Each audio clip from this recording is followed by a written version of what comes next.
Я сега сам малко. А Станишев къде е? Неговия род е голям. Станишев не управлява, така че не е важно колко ме дълго.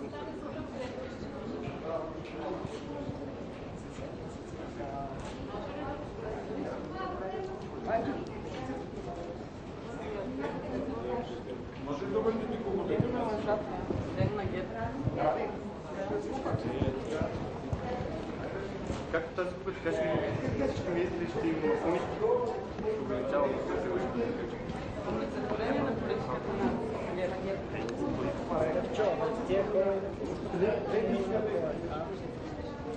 Не. Че видим, те много.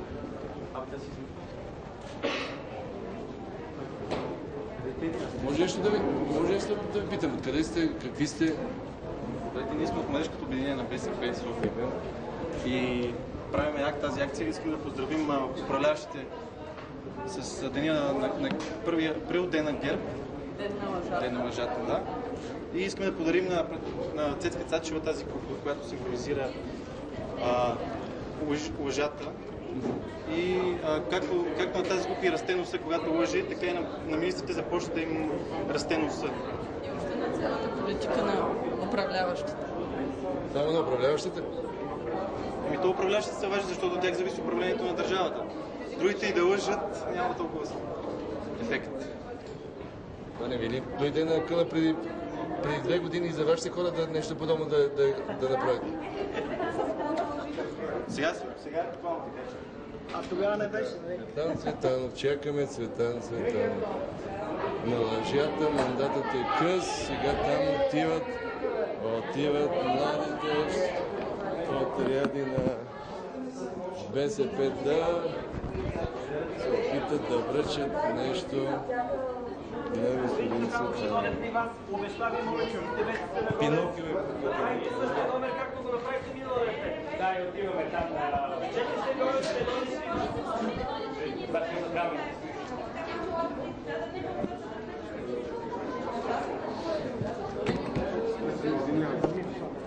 На образованието, което нямаме такова в държавата. И на лъжата мандата е през 1 април, ден на лъжата, ден на ГЕРБ. Имам вече. Е до мен. Младежкото обединение на БСП София. И искате да я подарите на въпроса? Цветан Цветанов. Как се казвате? Разина Пенева. Моля. Бойко, какво излага най-много? Коя е най-голямата лъжа на Бойко? Бойко Борисов той каза, че ще ръст на дохода, обещания ръст на дохода, имаме замразени доходи, имаме също и стопиране на бизнеса, както и голяма безработица. Какво пише още там? Прочетете спокойно, каквото пише там. Имаме Всичко това, което искаме, е последователна политика за развитие на страната в дългосрочен план. Искаме обещанията да се спазват. Конкретни неща в програмата на ГЕРБ има, които ние четем. И не виждаме те да бъдат осъществени за момента. Надяваме се, че... Разбира се, заповядайте. Всичко, което искаме е страната да се развива благополучно за напред.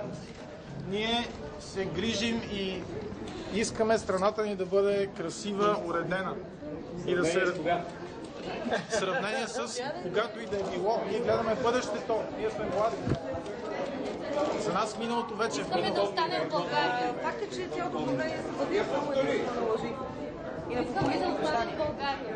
Факт е, че цялото управление на ГЕРБ се базира на лъжи и на популистки обещания. До този момент няма извършена нито една реална политика в държавата, която да бъде равна с това, което те обещаха в началото. Стабилност на доходи, фактор да бъдем в тази част на Европа. Няма нищо такова. Както виждате, всичко се проваля. Последната лъжа е точно по този повод. Например, влизането в Шенген. Вие видяхте какво стана с това, което каза Цветан Цветанов. Ето това е една от най-големите лъжи. Не става въпрос просто за лъжите. Става въпрос за благополучието на нацията, за развитието на страната ни в отрасли, в ресорно развитие, регионално развитие. Просто искаме нещата да вървят към по-хубаво. Искаме да го виждаме най-вече. Наистина да го виждаме. Нека лъжите да спрат. Време е вече. Твърде много чакахме. Не може ли да каже, че държавата е стабилна и за борба с престъпността, при положение, че битовата престъпност се увеличава всяка изминала минута и всеки ден? Това е очевидно. Или да кажа, че има икономически растеж или стабилна икономика, при положение, че виждате какво става, хората излизат на протести непрекъснато.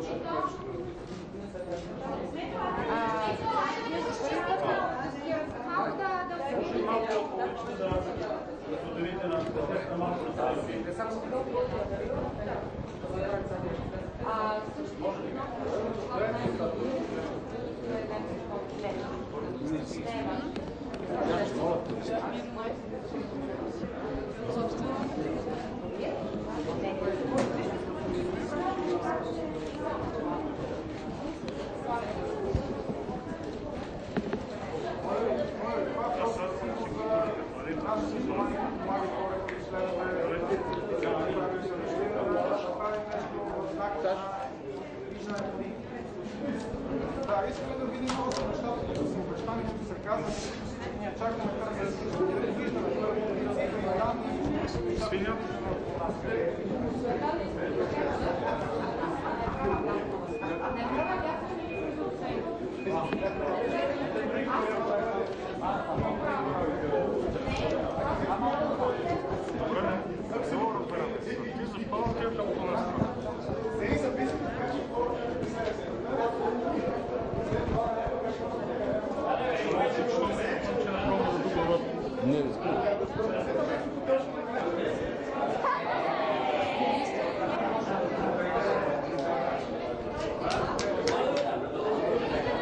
Господин Цветанов в този момент си тръгва, виждате на силуета. Господин Цветанов използва, както се казва в някои случаи, светлия пример на Бойко Борисов, но в случай трябва да кажем темния пример на Бойко Борисов, на всички, които го благодарили. Всички тук останаха разочаровани. Господин Цветанов се скри и той от журналистите. Не знам защо тези хора... Не знам защо. Кажете. Просто искам да ви задам един въпрос. Да си сменим ролите веднъж. Кажете защо господин Цветанов избяга от нас. Ние просто искахме да му дадем една брошура и куклата. Просто днес е ден на лъжата. Не може ли той да подходи с малко хумор към цялата ситуация? По-лошото е, че избяга от журналистите. Избяга от журналистите. Това е по-лошо. Лошо е наистина. Не знам. Трябва да има достоинство. Политиците трябва да имат достоинство. Така е. Благодаря, Ивана. Сам да видим. Мен ми е интересно. Малко ли е това, което прави ГЕРБ за обществото? Малко ли е замразяването на пенсиите за заплатите? Малко ли са протестите на хората? Какво искате от младия депутат? Какво искате от младия депутат? Ето и той си тръгна. Какво? Какво правим тук? Няма ли си друга работа? В смисъл, явно демокрацията за него не е това, което е за всички нас, именно да изказваме своето мнение. За него явно е както за цялото правителство на ГЕРБ. Да. Цялото правителство на ГЕРБ. Ще се върна, обичам да цитирам. Официална позиция. Става нещо тук. Какво става сега? Ордата журналисти се люшва насам там. Така е тук в нон-стоп реалити. Нон-стоп реалити е парламента. Тъй, че... Господин Цветанов бил вътре в клуба. Вътре в клуба, където е забранено да се снима. Господин Цветанов, аз си помислих, че си е тръгнал. Ще дойде човека, казаха. Спокойно ще дойде човека. Спокойно ще да... Колежка, спокойно. Пардон. Значи човека ще дойде. Стоим и чакаме да дойде. Сега тук часа е, уважаеми зрители, часа е 11:02 минути. За 11:10 е предвиден брифинг на Данута Хюбнер и на младата и прекрасна с манекенска фигура Моника Панайотова, водачката на младежкото ГЕРБ. Дали господин Цветанов ще използва случая да излезе в 11:10, когато ще започне другия брифинг, не знам. Той има предния петък използва случая, когато Плевнелиев беше излезъл в другия коридор, той в този за разпръскване на огъня, така да се. продължи. После господин Цветанов си поддържа на думата, както каза, ще се върне и се върне. Предизборната ви кампания. Обещате ли? Сери. Тук съм за Станислава. Куклата е хубава, ама не знам къде е кукловода. Почти. Това ли беше? Това ли е, което ми беше? Помнете, че на мъжата мандат е къс само това. А мога ли да ви попитам?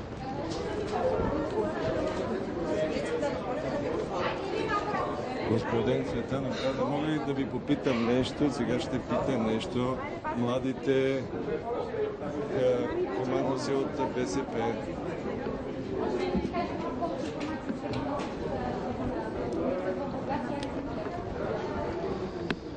Това е част от действията, които предприема правоохранителната система съвместно с прокуратурата.